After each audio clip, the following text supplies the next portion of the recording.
সর্বপ্রথম স্মরণ করছি এই স্বৈরাচারী আন্দোলনে আজকে আমাদের যে ছাত্র ভাইয়েরা নিহত হয়েছে তাদের রুহের মাগফিরাত কামনা করছি এবং এই বিগত 17 বছরে এই স্বৈরাচারের নির্যাতনে অনেক জিয়ার সৈনিক আমরা স্বাধীনতার বিজয়ের দিন আজকে পৃথিবীর বুকে সবচেয়ে বড় স্বৈরাচার আজকে আমরা আনন্দিত এবং মহান আল্লাহর কাছে শুকরিয়া জ্ঞাপন করছি। সকলে বলেন আলহামদুলিল্লাহ।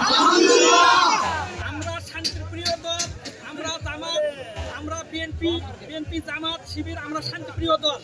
আমরা কোনো বিশৃঙ্খলা করব না, আমরা তাদের গায়ে হাত দেব না, কোনো বিশৃঙ্খলা করব না, কারো দোকানে হাত দেব না। ইনশাআল্লাহ আমরা শান্তিভাবে মিছিল করব। আমরাও যদি